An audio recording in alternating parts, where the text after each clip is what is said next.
Everyone very good morning to all of you.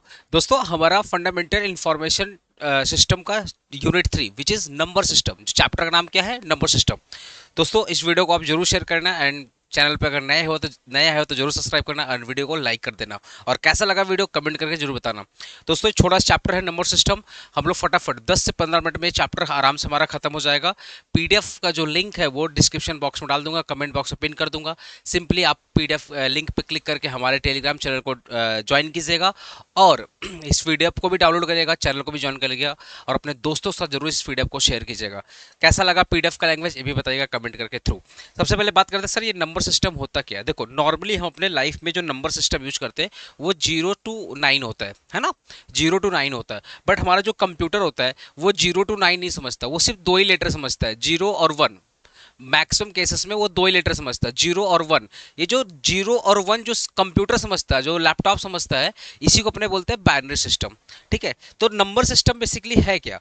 A number system is a way of representing the numbers using the specific symbol or digit। बोल रहा है एक ऐसा system, number system एक ऐसा तरीका है जिससे हम लोग किसी स्पेसिफिक सिंबल के थ्रू या किसी स्पेसिफिक डिजिट के थ्रू हम किसी चीज को रिप्रेजेंट करते हैं। Different number system are use in daily life and computer. Computer में और जीवन जीवन में हम लोग different different number system use करते हैं। तो नंबर सिस्टम क्या है? नंबर सिस्टम एक एक ऐसा तरीका है जिससे हम डिजिट के माध्यम से या सिंबल के माध्यम से किसी चीज को रिप्रेजेंट करते, किसी चीज को क्या करते हैं? रिप्रेजेंट करते हैं। That is called number system. ठीक है, different number system use in daily life and computer. अलग अलग मतलब अपने लाइफ में हम लोग अलग अलग नंबर सिस्टम यूज करते हैं। ठीक है, जैसे नॉर्मली हम जो यूज करते हैं वो 0 to 9 होता है। बट जैसे हम अपने डेली लाइफ में हम लोग कौन सा यूज करते हैं? 0 to 9, जिससे हम पैसा वैसा टाइम वगैरह सब मेजर करते हैं। ठीक है, लेकिन अगर मैं कंप्यूटर की बात करूं, जैसे देखो कंप्यूटर की बात करूं, कंप्यूटर हमेशा 0 to 1, 0 to 1 समझता है। अगर मैं कंप्यूटर की बात करूं, यहां मैं लिख दे रहा हूं, अगर मैं कंप्यूटर की बात करूं तो ये 0 और 1 यही दो चीज समझता है, 0 और 1 समझता है, समझे ना। Different types of number system, पहला है डेसिमल, जिसमें आपका है बेस होता है 10 और 0 to 9 इसका डिजिट यूज होता है। ठीक है ना, जैसे हम लोग रियल लाइफ में जो यूज करते हैं वो डेसिमल यूज करते हैं। 0 to 9, 0 to 9 कितना हो? 10 हो गया ना। हम लोग नॉर्मली अपने लाइफ में 0 to 9 यूज करते हैं। ठीक है, इसमें 0 to 9 होता है, इसका बेस 10 होता है। बेस 10 मतलब इसमें 9 जीरो से लेकर के 9। अरे 1 to 9 तो 9 प्लस 0 10, तो इसमें 10 डिजिट होता है, इसलिए इसको बोलते हैं आपका डिजिट इसका जो बेस होता है 10 होता है। एक होता है बाइनरी, जो कंप्यूटर यूज करता है, उसमें दो होते हैं, 0 और 1 होते हैं। जो बाइनरी होता है वो 0 और 1 होते हैं। एक होता है ऑक्टल, उसमें 8 होते हैं, 0 से लेकर के 7 होते हैं। एक होता है हेक्साडेसिमल, इसमें 16 होते हैं, 0 to 9 और ए से लेकर के एफ होता है। तो अलग अलग नंबर सिस्टम होते हैं, अलग अलग नंबर सिस्टम होते हैं। बाइनरी होता है जो कंप्यूटर समझता है, decimal, octal, hexadecimal. Okay, computer कौन सा नंबर सिस्टम यूज करता है? 0 और 1 वाला यूज करता है to process data. Computer use the binary system 0 1 to process the data. ठीक है, अब बात करते हैं why do computer use the binary system. Binary system computer की यूज करता है because easy for the electronic device. On का ऑन का मतलब हो गया 1, ऑफ का मतलब हो गया 0। ठीक है, बिकॉज बाइनरी सिस्टम इसलिए यूज करता है बिकॉज कंप्यूटर के लिए काफी इजी होता है। More reliable in the decimal for process data. ये बोल रहा है कि जो डेसिमल है ना उससे ज्यादा रिलायबल आपका ये होता है बाइनरी होता है। Binary is more reliable than decimal. That is why computer सबसे ज्यादा प्रेफर करता है बाइनरी, 0 and 1 प्रेफर करता है। ठीक है ना, अब से बाइनरी नंबर ऐसे होता है आपका 1101, ऐसे बाइनरी नंबर होता है। How to convert decimal to binary. Binary बता, डेसिमल को बाइनरी में कैसे कन्वर्ट करते हैं? डिवीजन ऑफ 2 होता है। ठीक है, मैं तुमको सिंपली एक एक स्टेप करके दिखा रहा हूँ। मैं सिंपल ये जो सेम जो स्टेप लिखा हुआ है ना, इसको मैं सिंपली तुमको एक टेबल के थ्रू दिखा रहा हूँ। देखो, मान लो ये 13 है, 13 को आप 2 से डिवाइड करोगे तो आपको डेसिमल से बाइनरी में लाने के लिए 2 से डिवाइड करना पड़ेगा। 13 को आपने 2 से डिवाइड किया, कितना हो गया? 6। देखो 13 से अगर 2 से डिवाइड करोगे तो 2 6 12, तो 13 में से 12 अगर मतलब कट गया तो बचेगा कितना? 1, तो रिमाइंडर हो गया 1। ठीक है, अब याद है 2 6 तो 6 आया, तो जैसे हम लोग एलसीएम निकालते हैं ना वैसे ही करना पड़ता है। तो 6 डिवाइडेड बाई 2 कितना? 3, तो रिमाइंडर कुछ नहीं बचेगा 0। मैं तुमको एक चीज दिखा रहा हूँ कैसे। ये 13 है ना, 13 का एलसीएम कैसे निकालोगे? देखो ना, मान लेते हैं ये रिमाइंडर है। ठीक है, ये रिमाइंडर है। ओके,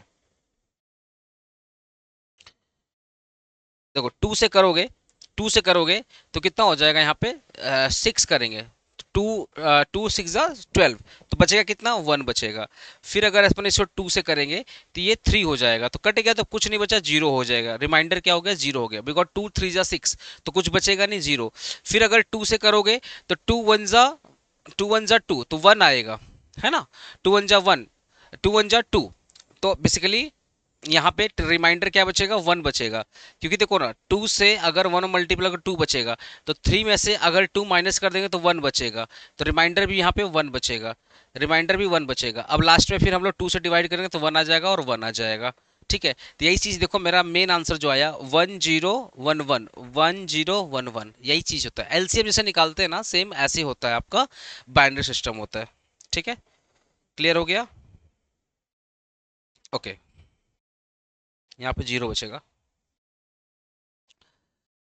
तो 13 डेसिमल का आंसर क्या हो गया, 1101। तो जब भी आपको कन्वर्ट कर, दो नंबर में अगर कन्वर्ट करने के लिए आ जाए तो सिंपली आप एलसीएम ले लीजिएगा, और लास्ट में जो बचेगा उसको 2 से डिवाइड करके, जैसे 1 बच गया तो 2 से डिवाइड करके 0 कर दीजिएगा। Okay, what is an algorithm. Algorithm क्या होता है, फ्लो चार्ट क्या होता है, बहुत इंपॉर्टेंट तुम्हारे टॉपिक के लिए। एल्गोरिदम क्या होता है, ध्यान सुनिएगा। Algorithm is an step by step process to set a rules to solve the specific problem और complete task. It follow clear sequence of instruction to the result. Algorithm का सबसे बेस्ट एग्जांपल मैं दे रहा हूँ, सबसे बेस्ट एग्जांपल दे रहा हूँ जो तुमको समझ में आ जाएगा। सबसे बेस्ट एग्जांपल दे रहा हूँ, मतलब ऐसा एग्जांपल दूंगा तुमको डेफिनेशन भी समझना नहीं पड़ेगा, बोले हाँ सर ये तो मेरे को पता है, दैट इज द एल्गोरिदम। जैसे एग्जांपल, एटीएम, जो एटीएम हम लोग जो कैश निकालते हैं ना, वो सबसे बेस्ट एग्जांपल एल्गोरिदम का। एल्गोरिदम का सबसे बेस्ट एग्जांपल एटीएम से कैश निकालना। जैसे हम लोग सबसे पहले एटीएम कार्ड को इंसर्ट करते हैं, पिन डालते हैं, विड्रॉ मनी पे क्लिक करते हैं, अमाउंट क्लिक करते हैं। अगर बैलेंस इनफ रहेगा तो भैया कैश मिलेगा, बैलेंस अगर इनफ नहीं रहेगा तो डिडक्ट मनी फ्रॉम, मतलब अगर बैलेंस इनफ रहेगा तो कैश निकलेगा और मनी हमारे बैंक अकाउंट से कट जाएगा। If the balance is not enough, अगर बैलेंस इनफ नहीं रहेगा हमारे अकाउंट में तो भैया एरर मैसेज शो करेगा। If and ask if the user want to another transaction, मतलब एरर मैसेज शो करेगा, बोलेगा भैया अनदर ट्रांजेक्शन करना है तो कर सकते हो। आप बोलोगे नो तो इजेक्ट हो जाओगे और प्रोसेस क्या हो जाएगा, एंड हो जाएगा। यही तो एल्गोरिदम है। एल्गोरिदम क्या, स्टेप बाय स्टेप प्रोसेस है। आपने एटीएम कार्ड डाला, ठीक है, पिन डाला, अमाउंट डाला, अगर बैलेंस रहेगा तो पैसा निकलेगा, बैलेंस नहीं रहेगा तो पैसा नहीं निकलेगा। तो ये जो स्टेप बाय स्टेप प्रोसेस था ना, इसी को बोलते हैं एल्गोरिदम। सिंपल एग्जांपल, डेफिनेशन देख लो। Algorithm is an step by step process और set of rules to solve the specific problem और कंप्लीट टास्क। या तो किसी स्पेसिफिक प्रॉब्लम को हम लोग स्टेप बाय स्टेप सॉल्व करते हैं, या कोई टास्क, जैसे एटीएम से कैश निकालना क्या टास्क था, उस टास्क में हम लोग क्या किया, एल्गोरिदम सेट किए स्टेप बाय स्टेप। या तो टास्क को कंप्लीट करने के लिए हम लोग स्टेप बाय स्टेप प्रोसेस को फॉलो करते हैं, या किसी कॉम्प्लेक्स प्रॉब्लम को सॉल्व करने के लिए step by step process solve करते हैं। इसी को अपने बोलते हैं एल्गोरिदम। क्या बोलते हैं, एल्गोरिदम। ठीक है।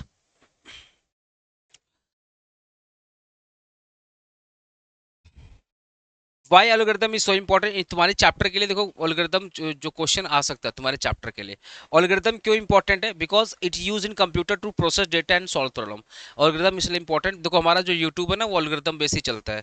तो it is use in computer to process data and solve problem. ये कंप्यूटर में यूज किया जाता है डेटा को प्रोसेस करने में, प्रॉब्लम को सॉल्व करने में। हेल्प इन डेली लाइफ, जैसे कुकिंग, फॉलोइंग जीपीएस डायरेक्शन, हर जगह हमारा एल्गोरिदम का यूज होता है। Make a task efficient and automated, algorithm की मदद से हम अपने टास्क को इफिशिएंट बनाते हैं, फास्ट बनाते हैं और ऑटोमेटिक बनाते हैं। ओके, अब अगर मैं फ्लो चार्ट की बात करूं, सर फ्लो चार्ट क्या होता है। A flow chart is a visual representation of a process. Flow chart क्या है, एक विजुअल रिप्रेजेंटेशन ऑफ प्रोसेस है। N algorithm using symbol and arrow. मैं फ्लो चार्ट का तुमको एक एग्जांपल दे रहा हूँ, देखो सिंपल सा एग्जांपल दे रहा हूँ। फ्लो चार्ट क्या है, आप एटीएम मशीन से क्या निकाल रहे थे, पैसा निकाल रहे थे। तो स्टार्ट के लिए एक एरो बना हुआ था, फिर इंसर्ट कार्ड, मतलब स्टार्ट था ना, वहाँ पे एक एरो बना हुआ था, फिर आपने क्या किया, एरो की मदद से, देखना एटीएम मशीन में एरो बना रहा था, तो आपने अपने एटीएम कार्ड को आपने इंसर्ट किया, फिर एरो बोलता भैया पिन, इंटर पिन डालो, फिर एरो बोलता चेक बैलेंस, फिर एरो बोलता इज बैलेंस सफिशिएंट, अगर यस फिर एरो बोलेगा dispense cash and print the receipt, अगर बोलेगा नो तो so the error message and. तो आपको फ्लो चार्ट का अगर डायग्राम आगे बनाने के लिए तो आपको ऐसे ही डायग्राम बनाना है फ्लो चार्ट का। ठीक है, तो फ्लो चार्ट बेसिकली है क्या, flow chart is a visual representation, मतलब एक विजुअल। एरो क्या है? एरो एक विजुअल रिप्रेजेंटेशन। ये जो एरो दिख रहा है ना आपको, ये क्या, एक विजुअल रिप्रेजेंटेशन है। तो flow chart is a visual representation of a process और an algorithm using the symbol and arrow, मतलब सिंबल के मदद से या एरो के मदद से किसी चीज को रिप्रेजेंट करना। हम लोग रोड वगैरह में जाते हैं, देखना ट्रैफिक लाइट में एरो बना रहता है। हमारा जो ट्रैफिक लाइट है वो भी तो एल्गोरिथम है ना, देखना हर 1-2 मिनट में ट्रैफिक रेड होता है, ब्लू होता है, येलो होता है, वो भी तो एल्गोरिथम बेस ही चलता है। तो वहां पे भी देखना एरो एरो लगा रहता है। आप कभी ट्रैफिक सिस्टम को देखिए, वहां पे एरो लगा रहता है। आप हाईवे वगैरह चलते हैं तो वहां भी देखना एरो बना रहता है कि भैया ये रास्ता इधर जाएगा, इधर से टर्न करोगे तो यहाँ पे चला जाएगा, राइट लेफ्ट टर्न करोगे तो एरो बना रहता है, इधर चले जाओगे। तो जब आप एरो के माध्यम से या सिंबल के माध्यम से किसी चीज को रिप्रेजेंट करते हो, उसी को अपने बोलते हैं फ्लो चार्ट। ठीक है। इवन देखो हम लोग जो गूगल मैप यूज करते हैं उधर भी एरो लगा रहा था। गूगल मैप भी तो एल्गोरिदम बेस पे चलता है। उधर भी देखना मैप मतलब डायरेक्शन लगा रहा है कि राइट मुड़ना है या लेफ्ट मुड़ना है। वो हमारा फ्लो चार्ट हो गया। एडवांटेज क्या है फ्लो चार्ट का? फ्लो चार्ट का एडवांटेज क्या है? पहला, इजी टू अंडरस्टैंड। ठीक है, विजुअल भाई, फ्लो चार्ट भाई, एरो से इंसान जिसको इंग्लिश नहीं पता पर वो एरो एरो भी फॉलो करेगा तो काम हो जाएगा। विजुअल रिप्रेजेंट लॉजिक, मतलब बड़े से टेक्स्ट को आप एरो के माध्यम से रिप्रेजेंट करो तो काफी लॉजिकल है। आप इतना कुछ ना लिख करके जस्ट एक एरो के माध्यम से आपने लिख दिया। ठीक है। तो विजुअल रिप्रेजेंट लॉजिक मतलब आप क्या करो, लॉजिकली विजुअल को रिप्रेजेंट कर रहे हो या पिक्चर के माध्यम से। ठीक है।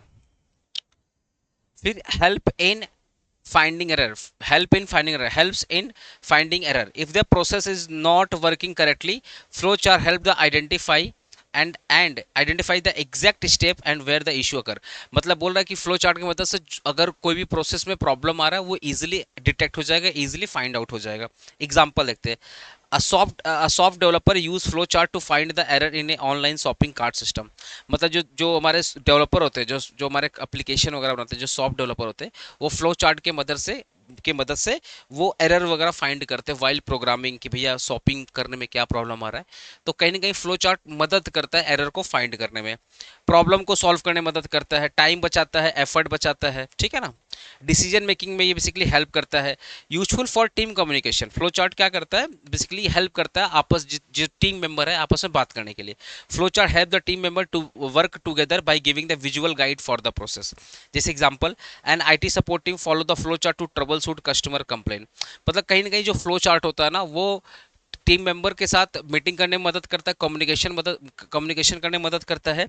और अगर लेट से कुछ प्रॉब्लम है तो फ्लो चार्ट की मदद से टीम मेंबर डिस्कस भी कर सकते हैं। ठीक है। बड़े से प्रॉब्लम को क्या करता है, सिंपल करता है।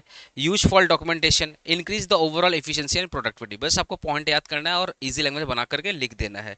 ठीक है। Since everyone follow the same steps, work get done faster and accurately. Example, a warehouse uses the flow chart to manage the inventory process, ensuring the smooth operation. जो warehouse है वो flow chart को use कर रहा है जिससे overall जो inventory process है वो इजीली रहे, स्मूथ रहे, और काम कम कम टाइम में ज्यादा काम हो, पैसे भी सेव रहे, टाइम भी सेव रहे, और आउटपुट जो ज्यादा निकले, मतलब इफिशियंसी ज्यादा निकले।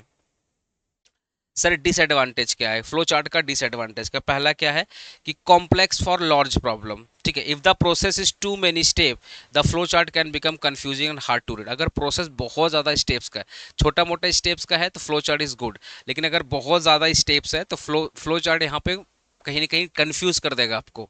वही बोल रहा है कि if the process is too many step, the flow chart can become confusing and hard to read. बहुत कंफ्यूजिंग हो जाएगा इस केस में। ठीक है। Time consuming to drop, flow chart को बनाने में भाई बहुत ज़्यादा टाइम लगता है। डिफिकल्ट टू मॉडिफाई, अगर फ्लो चार्ट को तुम चेंज करने की कोशिश किए तो भाई बहुत ज़्यादा टाइम लग जाता है। If the process change, the updating the flow chart can be hard because you may need to draw large section. बोल रहा है अगर एक बार आपका फ्लो चार्ट बनकर रेडी हुआ, बट अगर आप चेंज करना चाहते हो, अपडेट करना चाहते हो, तो ये बहुत ज़्यादा हार्ड हो जाता है, बिकॉज उसको उसको चेंज करने के लिए आपको लार्जर सेक्शन का रिक्वायरमेंट होगा।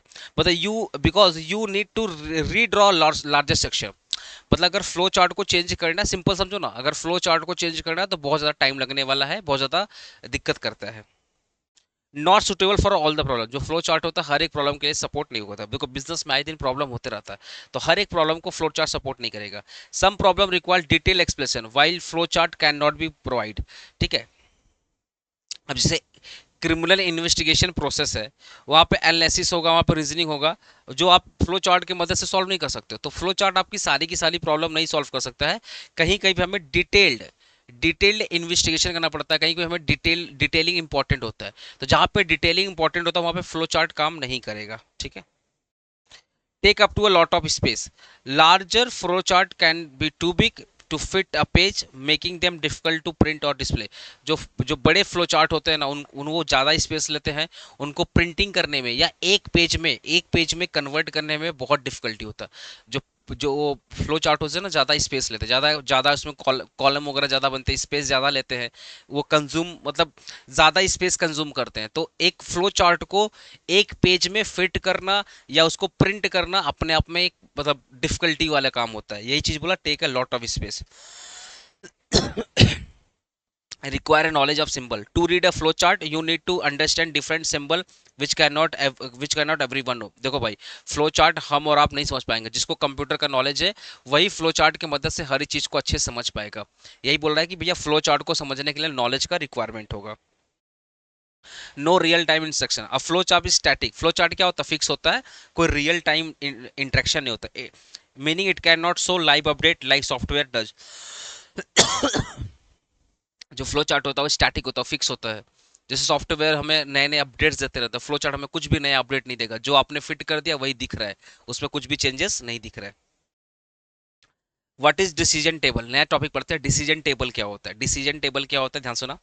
A decision table is a structured way of representing the complex decision making logic in a tabular format. मैं एग्जांपल दूं, डिसीजन मेकिंग का सबसे बेस्ट एग्जांपल मैं दे रहा हूं तुमको। यहाँ पे देखो, ये एक कंपनी का डिसीजन मेकिंग टेबल है।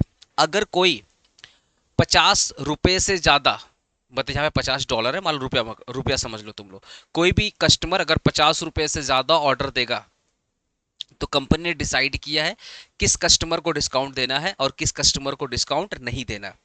सिनेरियो वन, अगर सिनेरियो वन, अगर मान लो कस्टमर नया है, बोला ना, is it a first time customer. अगर कस्टमर नया है तो, और 50 रुपए, यस मतलब वो ऑर्डर वैल्यू 50 से ज्यादा दे रहे हैं, 50 से ज्यादा दे रहे हैं, मतलब मैं तुमको एक चीज दिखा रहा हूं यहाँ पे,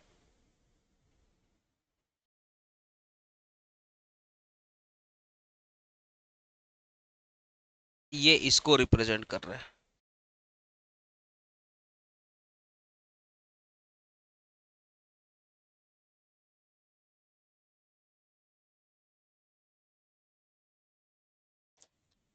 ये इसको रिप्रेजेंट कर रहा है।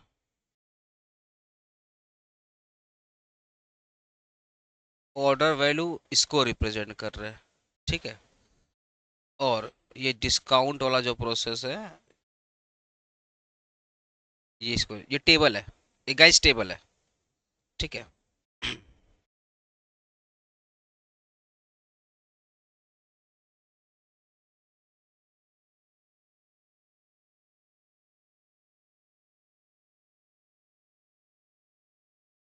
आप इसका डिस्काउंट ले लेना, आप इसका वो ले लेना, स्क्रीनशॉट ले लेना, ये टेबल का आप स्क्रीनशॉट ले लेना,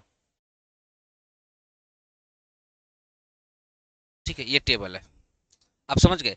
तो अगर मान लो कोई कस्टमर है, सिनेरियो वन, अगर मान लो कोई कस्टमर वो नया आया हुआ है, ठीक है, अगर मान लो कोई कस्टमर है, ठीक है, अगर मान लो कोई कस्टमर है जो कि नया आया आया हुआ है और 50 रुपए से ज़्यादा ऑर्डर देता है, तो कंपनी बोलती है भैया 10% का डिस्काउंट देंगे।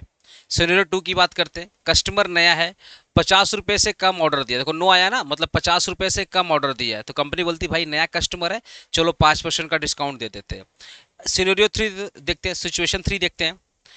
कोई कस्टमर नया है नहीं, पुराना कस्टमर है, लेकिन 50 रुपए से ज़्यादा, अब पुराना कस्टमर है, वो ऑलरेडी बहुत बार सामान ले चुका है, तो उसको हमारे बारे में पता है, तो उसको ज़्यादा इंप्रेशन का जरूरत नहीं, वो ठीक जानता है कि हम लोग सामान अच्छा बेचते हैं। अगर वो 50 रुपए से ज़्यादा सामान लेता है तो आपने 5% का डिस्काउंट दे दिया। पुराना कस्टमर है ना, चलो ठीक है 5% दे दिए। नया कस्टमर को हमको देखो, कंपनी क्या करती है, पुराने कस्टमर को मेंटेन करती है और नए कस्टमर को बनाने की कोशिश करती है। तो नया कस्टमर था, 50 रुपए से ज़्यादा लिया था तो 10% का डिस्काउंट दे दिया था। नया कस्टमर था, 50 रुपए से कम लिया तो 5% का डिस्काउंट दे दिया, जिससे वो दोबारा लौट करके आए। तो कंपनी क्या कर रही है, एक एक डिसीजन मेकिंग टेबल बना के रखी है। सिचुएशन फोर, नया कस्टमर है नहीं, ₹50 से ज्यादा लिया है नहीं तो कोई डिस्काउंट नहीं देंगे भाई। पुराना कस्टमर है, पुराना कस्टमर है, ₹50 से कम परचेज किया है, कोई डिस्काउंट नहीं देंगे। तो एक टेबल के माध्यम से आपने एक कॉम्प्लेक्स चीजों को इजी कर दिया। टेबल के माध्यम से क्या, एक कॉम्प्लेक्स चीजों को आपने इजी कर दिया।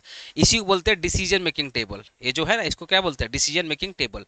देखो देखो क्या बोला, decision making table is a structured way of representing the complex deciding logic in a tabular format. जो एक एक कॉम्प्लेक्स चीज था, वो कॉम्प्लेक्स चीज को, एक कठिन चीज था, कठिन चीज को, हार्ड चीज को आपने टेबल के मदद से इजी कर दिया, और इस टेबल को देख करके आप इजीली डिसीजन ले लोगे। इसी को अपने बोलते हैं डिसीजन टेबल। क्या बोलते हैं, decision table. It help analysing the different condition and other the possible action in clear organise method. बोल रहा है ये जो टेबल है वो अलग अलग कंडीशन के हिसाब से बनाया है, और जैसा कंडीशन होगा उसके हिसाब से आप डिसीजन लेंगे। देखो ना, 4 कंडीशन था ना, नया कस्टमर यस, ₹50 से ज्यादा परचेस किया यस, दे दो 10%, दे दो 10% डिस्काउंट। नया कस्टमर है यस, ₹50 से कम परचेस किया है नहीं, 5% दे दो। तो अलग अलग सिचुएशन, अलग अलग डिसीजन है, अलग अलग सिचुएशन में अलग अलग डिसीजन हम लोग ले सकते हैं डिसीजन मेकिंग टेबल के माध्यम से, ठीक है ना।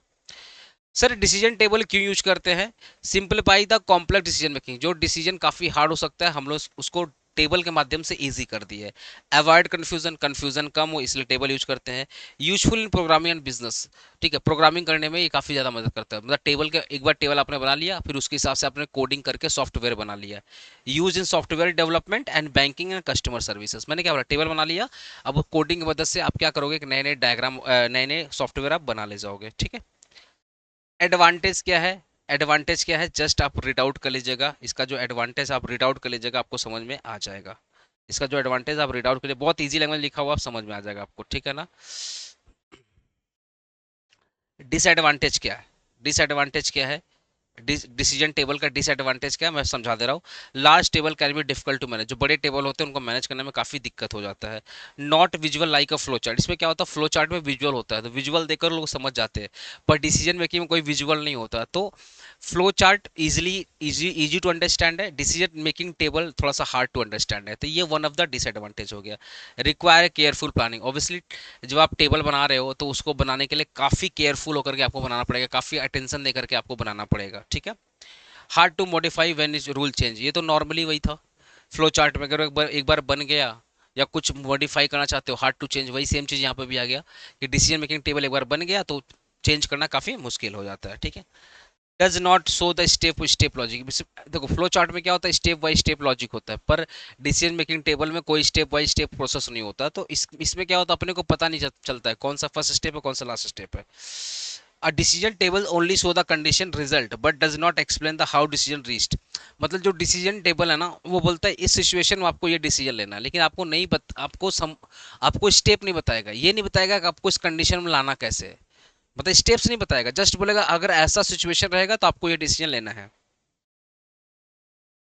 It can be confusion for the beginner. Beginner के लिए क्या है, कंफ्यूजन है, ठीक है। तो दोस्तों हम लोग का यूनिट 3 खत्म होता है, काफी इजी चैप्टर था, ये भी खत्म हो गया। वीडियो कैसा लगा कमेंट करके जो बताने का। इस वीडियो को आप जरूर अपने कॉलेज ग्रुप में शेयर करना, प्लीज अपने अपने कॉलेज ग्रुप में इस वीडियो को जरूर शेयर करना, और इस पीडीएफ का लिंक मैं डिस्क्रिप्शन बॉक्स में दे रहा हूँ। टेक केयर, चैप्टर 4 भी आने वाला है, ओके।